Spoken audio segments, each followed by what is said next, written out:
So it comes a point where the issue that we're making is not that big of an issue. When we start to talk about events, or we start to complain about people, are we complaining because we feel like that everybody owes us something? Or are we complaining because we did something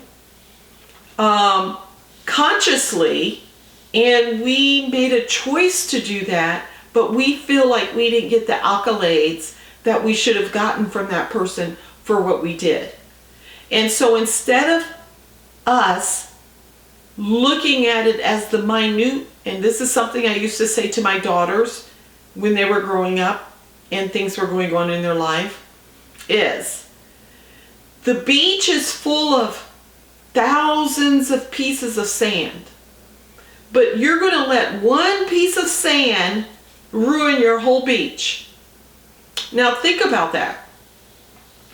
Are we going to let one circumstance ruin our relationship with, number one, ourselves, number two, God, number three, the people that we've come to like, love, and need, and then we're going to let one circumstance change that whole situation because now we're walking around in unforgiveness and we're stuck in the unforgiveness because we keep meditating and dwelling on the negative of our unforgiveness.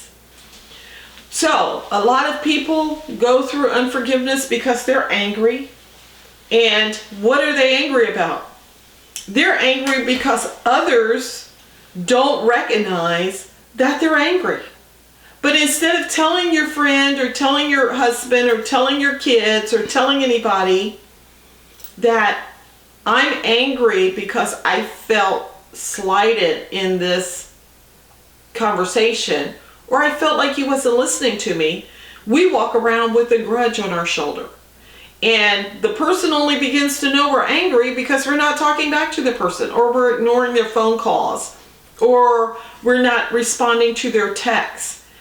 That is really childish behavior, and all of us have an opportunity and a chance on a day-to-day basis to fall back to childhood. But we're going to start to choose to be a little bit more mature and not be angry because somebody doesn't recognize that we're angry. How about we just pull the person aside and we just say to them, hey, this bothered me. You did this, it bothered me. You said this, it bothered me. Give the person an opportunity to say, I'm sorry.